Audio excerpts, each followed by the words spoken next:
믿음의 기도와 또 아름다운 찬양 진심으로 감사드립니다. 지난주 말씀 중에 사용했던 단어 중에 하나를 좀 정정하면 좋을 것 같아서 말씀드립니다.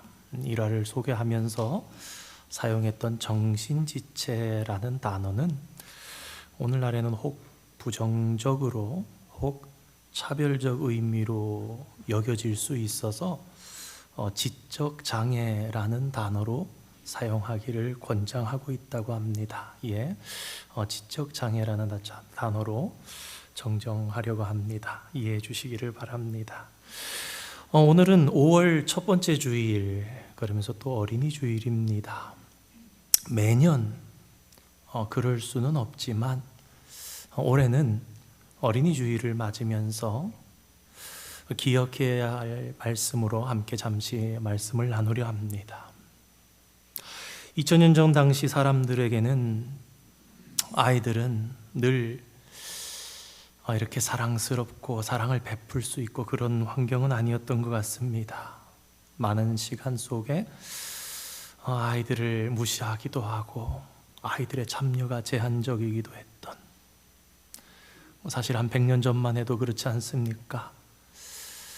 귀중하지 않은 것은 아니지만 일하는데 때로 더러 걸거치는 그런 삶의 상황, 끊이지 않는 질문, 방해, 그런 것들로 어린이가 오늘날만큼 사랑받거나 존중받지 못할 때가 있었습니다. 2000년 전도 어렵지 않게 우리가 짐작할 수 있을 것 같습니다. 하지만 그런 당시에도 예수님께서는 어린이들을 가까이 하셨습니다. 어른들에게는 어린이들이 귀찮은 존재일 수 있지만 예수님께서는 그들을 소중하게 받아주셨던 것입니다. 전혀 일반적이지 않았습니다. 상식적인 모습이라기보다는 좀 의외의 모습이었습니다. 제자들이 보면서 놀랐습니다. 그러면서 예수님께서는 하나님의 나라는 바로 이런 어린아이와 같은 자들의 것이다 그러시면서 그 가운데 세우십니다. 누구든지 하나님의 나라를 어린아이와 같이 받아들이지 않고서는 결단코 거기 들어가지 못하리라. 다시 말해서 천국에 들어가는 조건이 어린아이와 같이 되는 것이라 말씀하셨습니다. 그렇습니다. 성도 여러분, 하나님의 관심은 약자에게 있습니다. 작은 자에게 있습니다. 우린 이것을 늘 잊지 말아야 합니다. 우리가 살아가는 세상은 연예인, 금메달리스트처럼 소위 성공한 사람을 주목하고 이들처럼 성공을 꿈꿀 때가 많은 것 같습니다.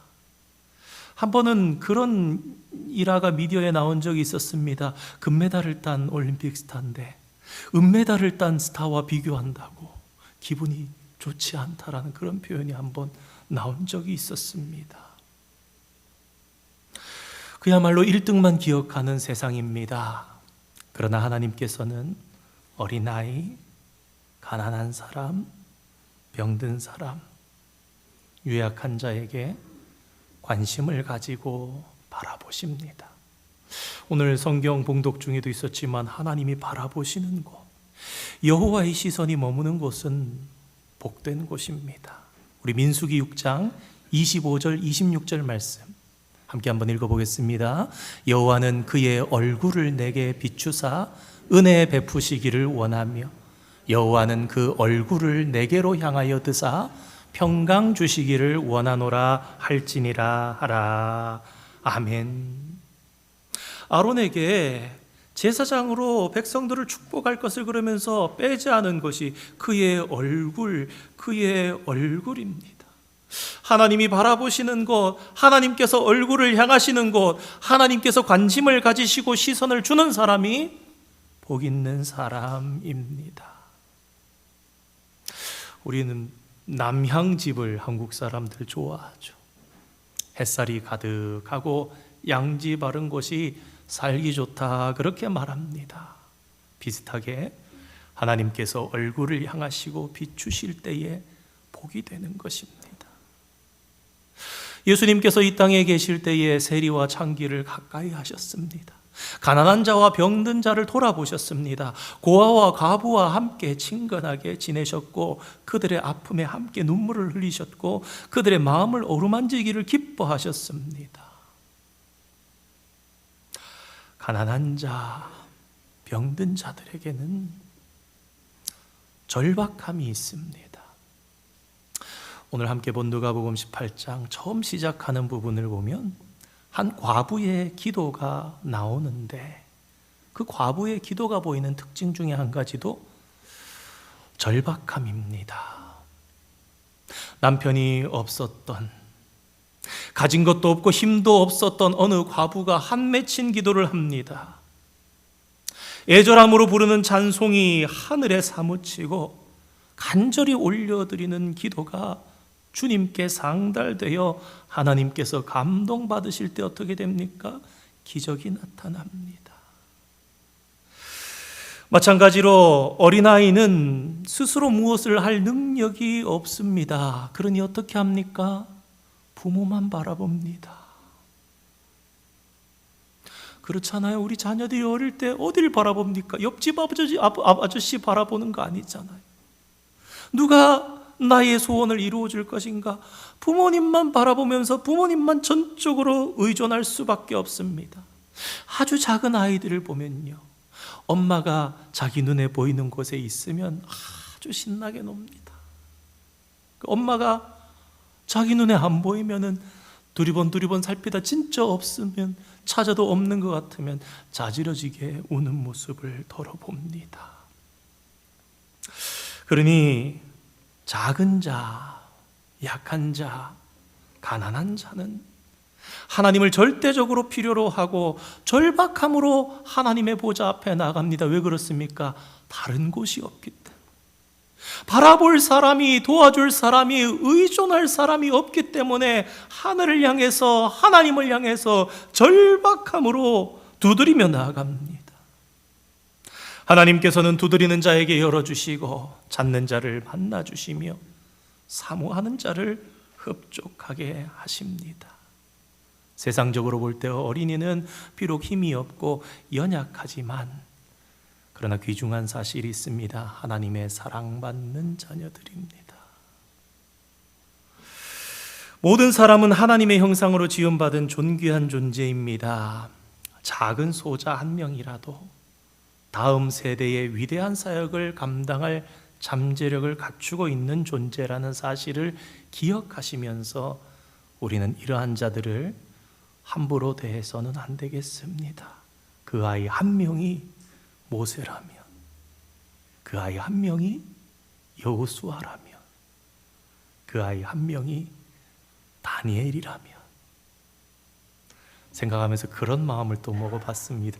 그러면 좀 나이 들어서도 볼품없고 작은 것 같이 여겨지는 사람은 그냥 함부로 해도 되는가? 그렇지 않습니다. 여러분, 모세를 한번 생각해 보십시오. 그의 40세에서 80세. 그에게 무슨 자신감이나 가능성이 많이 보였겠습니까? 그러나 그는 위대한, 세상에 다시 전무후무한 그런 하나님의 일들을 하지 않았습니까? 우리 윤하은 전도사님, 또 우리 교회 학교 교사들 다들 그런 마음으로 한 사람 한 사람 아이들의 마음을 길러가고 있을 줄 믿고 또 그렇게 당부드리고 있는데, 우리 자녀들 믿음 가운데 잘 자라기를 또 기도해 주시는 우리 성도님들 되시기를 축원드립니다. 둘째로, 어린아이처럼 의지하시는 성도가 되시기를 바랍니다. 어린아이는 부모님을 전적으로 신뢰합니다. 아기에게 있어서 엄마는 절대적인 존재입니다. 놀이터요, 음식이요, 쉼터요, 잠자리요. 엄마가 곁에 있으면 안심하고 엄마가 눈에 보이지 않으면 웁니다. 그런데 여러분, 의지하는 것이 믿음입니다. 그렇지 않습니까? 어른이고 힘이 있고 능력이 있어서 의지 안 해도 되는 순간이 있는 건, 그건 믿음이 적은 겁니다. 어제 새벽에 그런 기도를 드렸어요. 중요한 일, 큰 일들 간구하게 하여 주시고 작은 일들, 평범한 일들, 쉬운 일들도 주님 앞에 기도하는 자 되게 하여 주시고, 평범해서 작아서 당연히 될 것이라 생각하는 건 믿음 아닙니다. 늘 의지하는 것이 믿음 아닙니까? 다른 동물을 공격할 만한 위협적인 무기가 하나도 없고 자신을 스스로 지킬 만한 힘이 없는 양은 어떻게 삽니까? 양이 살 길은 목자를 의지하는 그것밖에 없습니다. 좋은 목자는 양들을 푸른 초장과 쉴만한 물가로 인도합니다. 목자의 인도 아래에서 양은 초원에서 신선한 풀을 먹으며 만족감을 누리고 쉴만한 물가로 가서 배불리 물을 마시고 나무 그늘이 이렇게 적당하게 펼쳐져 있는 곳에 누워서 되새김질을 하고 있는 그런 모습이 양에게는 최고의 세상 평안한 모습 아니겠습니까? 우리 시편 기자도 고백했듯이 젖된 아이가 그 어미 품에 있음같이 하였나이다. 어린 아기가 엄마 품에 안겨서 입술을 오물오물거리면서 잠을 자고 있을 때 젖을 실컷 빨아먹고 엄마의 심장 박동 소리를 눈으로 몸으로 느끼면서 자장가 삼아서 새근새근 잠들어 있는 모습, 세상에서 가장 평안하고 아름다운 모습 중에 하나일 것입니다. 아이들의 24시간을 한번 생각해 보십시오. 대부분의 시간을 엄마 젖을 물고 있거나 엄마 젖 달라고 칭얼대거나 보채거나 잠을 잡니다. 먹고 자고 하는 게 아무것도 안 하는 겁니까? 어린아이에게는 그것만큼 효도하는 게 없습니다. 왜 그렇습니까? 먹고 자고 하면서 쑥쑥 크잖아요. 1개월, 2개월, 3개월 지나면 2배, 3배 몸무게가 늘어납니다. 아빠에게 자전거를 타는 법을 배우는 아이는 아빠가 뒤에서 든든하게 자전거를 넘어지지 않게 붙잡아 주기 때문에 염려를 하지 않습니다. 자신 있게 타는 겁니다. 믿는다, 맡긴다, 의지한다, 위탁한다, 무거운 것을 들고 있다가 내려놓는다. 이와 같은 표현은 모두 믿음을 의미한다 할 수 있습니다. 믿는 자는 어떤 자입니까? 의지하는 자. 어린아이는 어떻습니까? 부모를 철저히 의존합니다. 부모 외에 없습니다. 하나님의 나라는 이런 어린아이들과 같은 자들의 것이라 성경은 말씀하십니다. 사랑하는 성도 여러분, 우리는 어린아이처럼 전적으로 예외되는 상황 하나 없이 전적으로 그렇게 하나님을 의지하고 신뢰할 때에만 하나님의 나라를 받을 수 있다는 것을 기억하면서 하나님 앞에 어린아이와 같은 믿음으로 나아가기를 힘쓰는 저와 여러분 되시기를 주님의 이름으로 축원드립니다. 셋째로 어린이처럼 겸손해야 합니다. 요새는 배가 불러지고 어린이들도 좀 가진 것들이 있다고 나름대로 생각하는 시대가 되었을지도 모르겠습니다만 전통적으로 어린이가 거만하기는 어렵습니다. 보통 겸손할 수밖에 없지요. 왜 그렇습니까? 힘이 센 것도 아니고 돈이 있는 것도 아니고 아는 것이 많은 것도 아니고 자격이 있는 것도 아니고 연약하기 때문에 어린이는 자신을 낮춥니다. 우리 잠언 9장 10절 말씀 한번 띄워주시겠습니까? 함께 읽겠습니다. 여호와를 경외하는 것이 지혜의 근본이요 거룩하신 자를 아는 것이 명철이니라. 아멘. 여호와를 공경한다, 여호와를 경외한다. 무엇입니까? 두려워하며 공경하고 사랑하는 것입니다.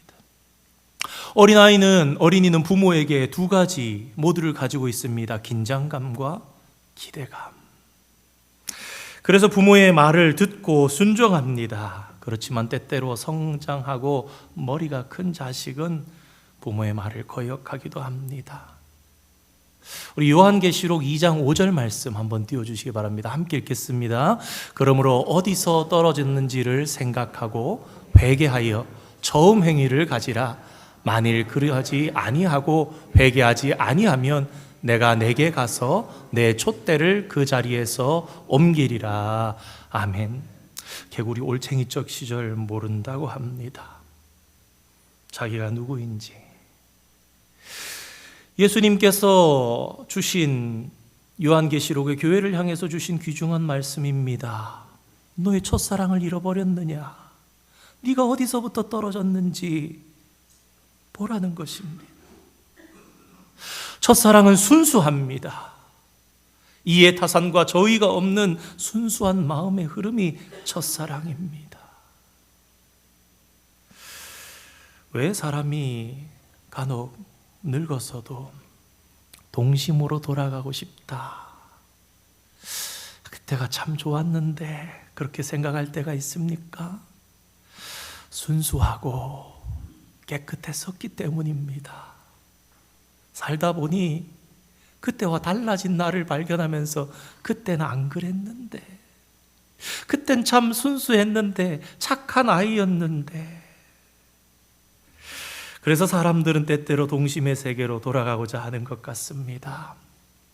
70, 80이 된 할아버지라도 동심을 가진 사람은 얼굴이 동안입니다. 50년, 60년 전문직에 그 일에 있어서 권위자가 되었으면서도 소년 시절에 좋아했던 이야기를 탁 하는 순간 그분의 얼굴에서 시청자들이 보면서, 이야, 저 할아버지의 얼굴에 소년의 얼굴이 표정이 드러나네. 어린 시절의 모습으로. 어린아이들은 생기발랄하고 명랑합니다. 천국은 하나님을 의지하고 겸손한 태도로 나아가는 자들의 것입니다. 우리 고린도전서 13장 11절 말씀 함께 한번 읽어보겠습니다. 내가 어렸을 때에는 말하는 것이 어린아이와 같고 깨닫는 것이 어린아이와 같고 생각하는 것이 어린아이와 같다가 장성한 사람이 되어서는 어린아이의 일을 버렸노라. 아멘. 그러나 성도 여러분, 어린아이와 같은 자들이 천국에 갈 수 있다 해서 어린아이가 하는 모든 것을 본받아서는 안 되겠지요. 순수한 것과 유치한 것은 다른 것입니다. 우리가 어린아이처럼 순수해야 하겠지만 어린아이처럼 유치해져서는 안 되는 것입니다. 장성하기 전 어렸을 때의 유치하고 수준이 낮고 모자라는 모습은 마땅히 버려야 합니다. 그러나 순진무구한 어린이의 모습으로 하나님 앞에 사는 성도, 그렇게 서는 성도님들은 어떻게 될까요? 하나님의 귀여움을 독차지하는 사랑받는 성도가 됩니다. 우리 성도님들 중에서도 그런 분들이 계십니다. 하나님 앞에 얼마나 순수하신지, 얼마나 어린아이 같으신지, 그분들을 뵙고 신앙을 나눌 때면 정말 감동이 될 때가 있습니다. 넷째로 생각해 볼 것은 어린아이와 같이 순수한 성도가 되는 것입니다. 우리 디모데후서 1장 3절 말씀, 그리고 이어서 5절 말씀 함께 한번 읽어보겠습니다. 내가 밤낮 간구하는 가운데 쉬지 않고 너를 생각하여 청결한 양심으로 조상적부터 섬겨오는 하나님께 감사하고, 5절입니다. 이는 내 속에 거짓이 없는 믿음이 있음을 생각함이라. 이 믿음은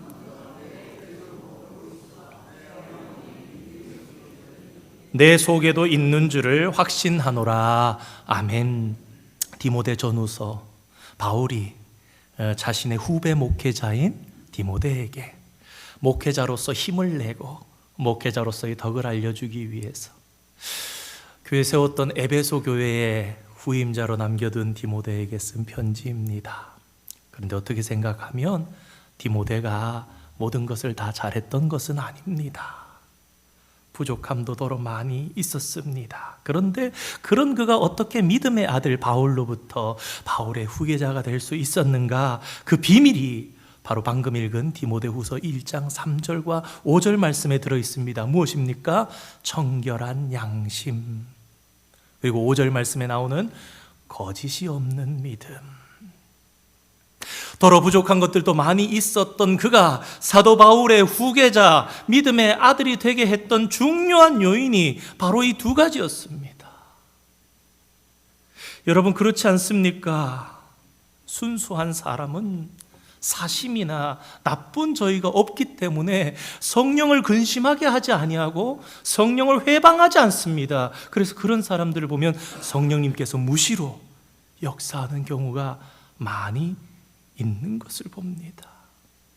능력 있는 사람보다 충성된 사람을 세워야 하고, 능력 있는 사람보다 순수하고 정직하고 깨끗한 사람, 하나님께서 마음 놓고 들어서 쓰실 때가 많이 있음을 보게 됩니다. 자기가 계산하지 않습니다. 있는 그대로. 저는 방언을 좀 늦게 받았었습니다. 청년부 시절에. 그것도 군대도 다 갔다 오고 청년부 수련회 가서 방언을 받았습니다마는 한두 해밖에 믿지 않은 그 같은 수련회에서 방언을 받았던 청년이 있었어요. 말씀을 준비하면서 곰곰이 생각해 보니 그 청년이 참 순수했습니다. 순진무구, 순수하고 있는 그대로 성령께서 더욱 쉽게 역사하시는 그런 모습으로 기억이 됩니다. 어린아이들은 예수님의 말씀을 청종하지만 머리가 큰 어른들은 예수님의 말씀을 듣지 않고 자기 생각대로 살아갈 때도 많습니다. 그러나 하나님 앞에 순수한 어린아이처럼 살아가는 자는 백지장에 무엇이든 그리고 무엇이든 쓸 수 있는 것처럼 그야말로 무한한 가능성을 가졌다 할 수 있습니다. 열왕기하 5장에 보면 아람의 군대 장관 나하만이 나옵니다. 그는 천하를 호령할 만큼 위대한 장군, 아람의 왕도 그래서 끔뻑 죽는 이 장군이 죽으면 앞으로 아람은 어떡하나, 나라의 위기로 여길 만큼. 그가 치명적인 병에 걸렸을 때 그에게 병 고칠 수 있는 길을 유일한 비법 알려준 사람이 누구였습니까? 이름이 없는 한 어린 소녀였습니다. 당시에 북이스라엘과 아람 사이에는 잦은 전쟁이 있었습니다. 전쟁에 나갔다가 이스라엘에서 붙잡아온 어린 소녀, 그 포로로 잡아온 소녀를 그 나아만의 집에 아내를 수종드는 소녀를 삼았던 것입니다. 그런데 이름조차 성경에 기록되지 않은 그 소녀는 하나님을 알았고 그 하나님의 선지자를 알았습니다. 청소하다 그랬는지 우연히 그 주인에 대한 이야기를 들었을 때 그 여주인 나아만의 아내 앞에서 이런 얘기를 합니다. 아, 우리 주인이 사마리아에 계신 선지자 앞에 가면은 병을 고칠 수 있었을 텐데. 하찮은 게지바이의 말을 듣고 이스라엘 땅으로 나아가서 요단강 물에 몸을 씻은 나하만 장군이 어떻게 되었습니까? 그의 살결이 어린아이 살같이 깨끗하게 회복되는 은혜를 경험하게 되었다는 것을 성경은 우리에게 증언합니다. 그 아이가 누구의 딸인지, 그 아이가 무슨 능력이 있는지, 어떻게 생각하면 신통찮아 보이는 말 한마디, 세상적으로 보면 그럴 수도 있습니다. 그러나 그 말이 나하만 장군의 불치병을, 당시의 의학으로 어떤 것으로도 해결할 수 없는 그 병을 기적으로 회복시키는 일을 만들어낸 것입니다. 다른 말씀 드리려는 것이 아닙니다. 아무리 어린아이일지라도 하나님께 붙들려서 쓰임받을 땐 어떻습니까? 세상을 호령하는 장군보다 위대한 역사를 만들어낸다라는 귀중한 사실을 기억하시면서 하나님께서 그런 자를 들어서 쓰실 때 어떤 역사가 나타나는가? 하나님 앞에 순수함을 잃지 않고 살아가는 아름다운 성도 되시기를 주님의 이름으로 부탁드립니다. 마지막으로 하나님께서 어린아이들을 자라게 하십니다. 우리 누가복음 2장 52절 말씀 함께 한번 읽어보겠습니다. 예수는 지혜와 키가 자라가며 하나님과 사람에게 더욱 사랑스러워 가시더라. 아멘. 예수님께서는 지혜가 자라고 그리고 그 키도 쑥쑥 자라가셨습니다. 어린아이가 태어나면 반드시 성장합니다. 여러분, 아이가 태어났는데 자라지 않으면 얼마나 큰일입니까? 무슨 어디에 몸에 잘못이 된 건지 찾으려고 애를 씁니다. 저희 조카가 쌍둥이가 태어났는데 이 체중과 키와 모든 것이 너무 차이가 나는 거예요.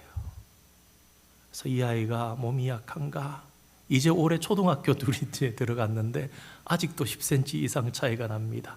2살, 3살 차이 나는 위에보다 큰 아이는 거의 위에랑 비슷하고 작은 애랑 셋째, 둘째 차이가 훨씬 더 크게 나는데 이제 좀 건강하게 자라는 것 같아 다행입니다.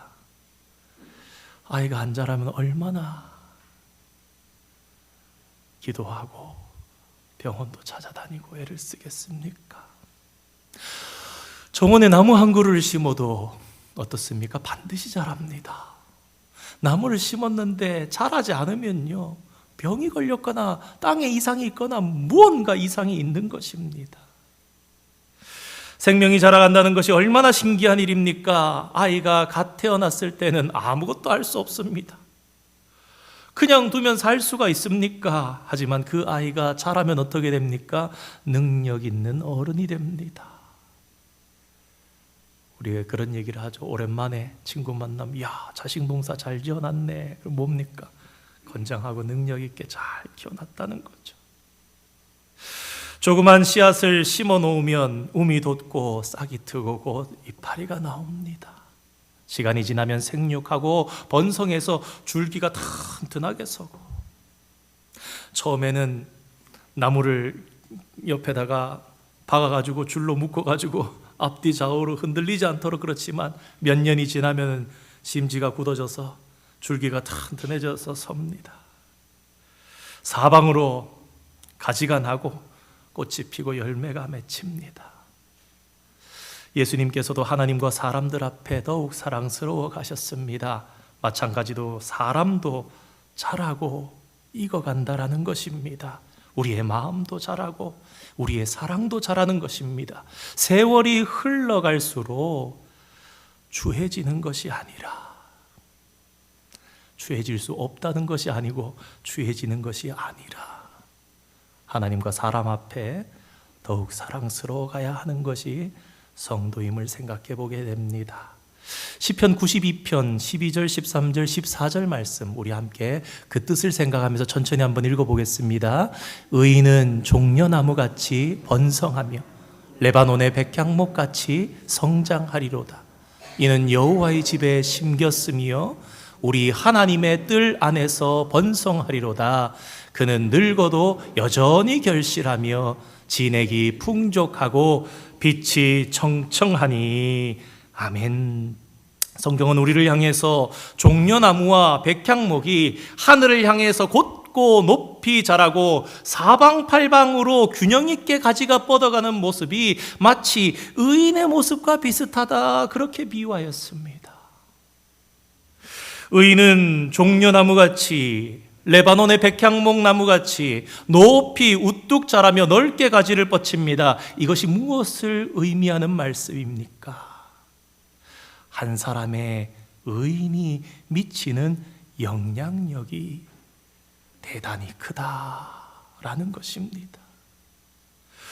전적으로 돌봄을 받던 어린 아이가 세월이 지나 장성한 어른이 되었을 때 이제는 그가 다른 사람들을 돕고 섬기며 선한 영향력을 미치게 되는 것입니다. 우리 시편 37편 25절 말씀 함께 한번 읽어보겠습니다. 내가 어려서부터 늙기까지 의인이 버림을 당하거나 그의 자손이 걸식함을 보지 못하였도다. 아멘. 무슨 말입니까? 의인의 자손이 잘못되는 모습, 배고픈 모습, 힘든 모습을 보기가 어려웠다라는 것입니다. 왜? 하나님께서 붙들어 주시기 때문에, 하나님께서 함께 하시기 때문에 아름다운 역사를 남길 수 있습니다. 한국에 내가 정말 알아야 할 모든 것은 유치원에서 배웠다라는 제목의 책이 출판된 적이 있습니다. 그 책의 저자에 따르면 사람은 살아가기 위해서 정말 알아야 할 것들과 어떻게 행동하고 어떤 사람이 되어야 할지를 유치원에서 거의 다 배운다고 말합니다. 그렇습니다. 지혜는 대학원이라는 최고봉에 있는 것이 아니라 어쩌면 지혜는 유치원의 아이들의 장난감 속에, 소꿉놀이 속에 있다라는 것을 깨달아야 하지 않느냐라는 것입니다. 영유아 어린아이 때 배운 것들이 평생을 갑니다. 그래서 어린 시절의 학습 경험이 너무나 중요하지요. 모세가 그 어머니의 품에서 3년, 4년, 5년 젖을 먹으며 있었던 그 교육이 그 이후에 35년, 6년, 7년의 왕궁에서의 교육을 능가하여 모세로 하여금 히브리 사람으로 살게 하지 않았습니까? 어릴 때 배우지 않으면 머리가 굳어지고 사고방식이 고정되었을 땐 변하기 힘듭니다. 그런 꿈을 꿔봅니다. 저와 우리 성도님들이 하나님 앞에서는 두뇌도 말랑말랑하고 생각도 말랑말랑하고 사고방식도 말랑말랑하게 어린아이처럼 살아가면 좋겠습니다. 사랑하는 성도 여러분, 오늘 우리는 어린이 주일을 맞았습니다. 어린이 주일을 주신 하나님의 뜻을 생각하면서 예수님께서 천국은 어린아이와 같은 자들의 것이라 말씀하신 그 뜻을 다시 한번 우리의 마음 깊이 새기기를 원합니다. 어느 젊은 목회자가 기도원에서 은혜를 받고 찬양을 하나 지었습니다. 아마 목회에 대한 부담, 또 세상에서 목회자로 살아야 되는 힘듦, 지침, 그 속에 이런 찬양의 가사를 지었습니다. 어린 아이처럼 모두 내려놓고 주님 앞에 춤을 춰요. 우리 주님 앞엔 모두 어린아이, 이게 바로 천국이죠. 그래서 가사를 붙이고 곡조를 붙였습니다. 곡조가 정말 동요처럼 어린아이처럼 모두 내려놓고 주님 앞에 춤을 춰요. 우리 주님 앞엔 모두 어린아이, 이게 바로 천국이죠. 그 찬양을 그때 부교육자였는데 목사님이 갖다가 쓰시면서 성도들하고 같이 찬양합니다. 그 모습을 본 다른 지역에 있는 목사님이 오셨다가 보고는 이거 우리도 찬양해도 되겠냐, 그래서 찬양을 해서 그 찬양 가운데 하나님 주시는 위로, 기쁨, 소망이 전국적으로 가진 않았지만 더러더러 교회들에 가서 그 찬양을 하면서 그 속에 회복과 위로와 소망이, 그분이 거기서 가사를 지으면서 성령께서 후렴구해 주신 그 가사는 랄라랄라랄라입니다. 어린아이처럼 모두 내려놓고 주님 앞에 춤을 춰요. 우리 주님 앞엔 모두 어린아이, 이게 바로 천국이죠. 랄라랄라랄라 랄라랄라랄라. 그런데 성도 여러분, 이 랄라랄라 속에 들어있는 영성이 있다라는 거 아십니까? 그 속에 감격, 그 속에 회복, 그 속에 위로, 그 속에 소망이 있다는 거 아십니까? 우리가 방언할 때 정확하게 나의 영이 어떤 단어로 고백하는지 모르지만 내 영이 무엇을 향해서 고백하고 있는지는 두루뭉실하게 압니다. 그러면서 내가 내 영과 같이 호흡하고 기뻐합니다. 감격합니다. 그 속에 주님이 나를 만지시는 거죠.